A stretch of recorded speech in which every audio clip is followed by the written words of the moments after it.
My name is Vivian Prokop.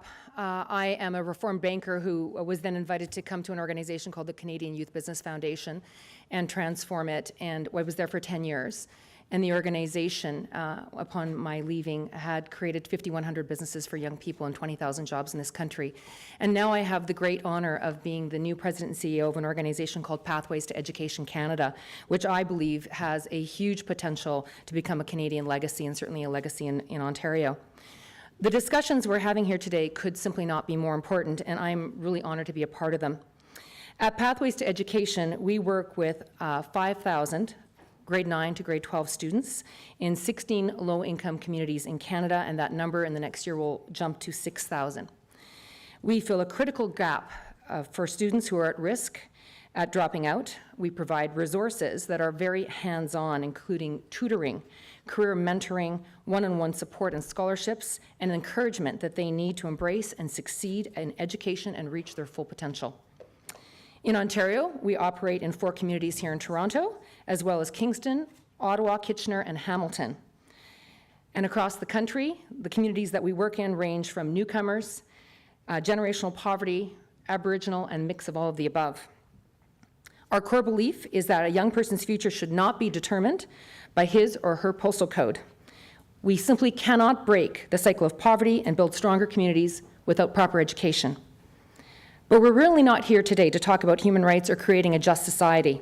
We're here to talk about and figure out how to ensure Ontario has the talent and skills needed for us to prosper in the future.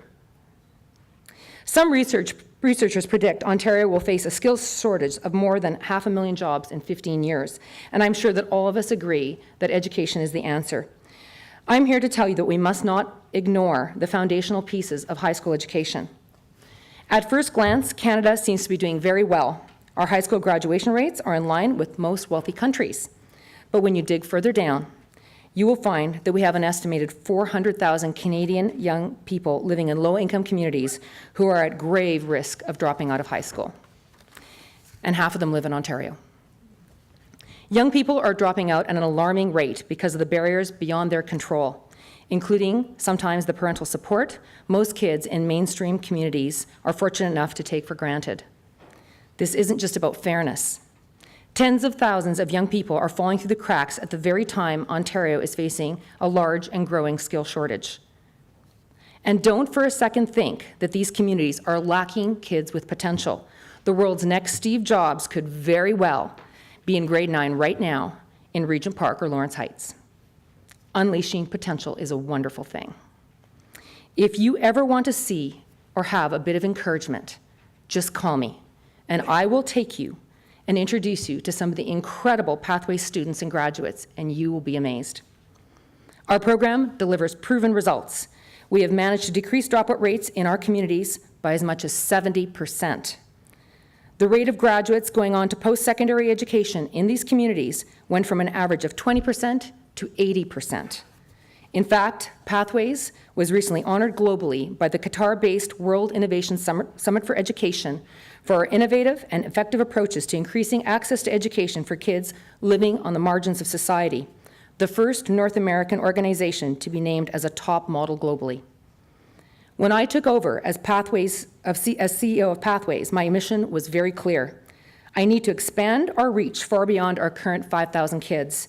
With nearly 500,000 at risk, this is a monumental task, but fortunately, I'm not alone.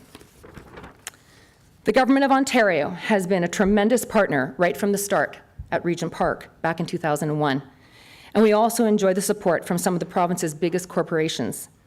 Again, this isn't just about creating a just society. A recent Conference Board of Canada report estimates that Ontario's current skill gap is costing the economy up to $24.3 billion in lost GDP each year. And for all the economists out there, that translates into $3.7 billion in lost provincial tax revenues. The situation is going to get worse unless we start making the right policy decisions and the right investments in our youth, all of our youth. And our changes must start at the high school level. A key priority for me is strengthening our work relationships with colleges, universities, and vocational schools. So you'll be hearing from me, all of you in this room, very soon. Our success goes beyond the high school diploma. We prepare our students to thrive in the post-secondary education arena as well, and it goes beyond just passing the baton. The transition from high school to post-secondary must be a continuum. We're also keen on sharing the work we do to better link students to the job market. We work closely with our corporate supporters to help prepare our students with programs such as paid internships, and job placements. In fact, we just held a Career Perspectives Symposium in partnership with Manulife, Ernst & Young, Microsoft, Progressive Waste, and Tridel as an example. I've worked with human potential of young people for more than a decade now, both at Pathways and at my previous role at CYBF. The two most important things we must do are to inspire them by exposing them to the amazing opportunities out there, and we need to let them know that we believe in them. It's been my experience that both of these need to be delivered through a hefty dose of human touch. Mentors who are objective yet caring supporters that can find the seed of human potential and grow it. Thank you. Thank you.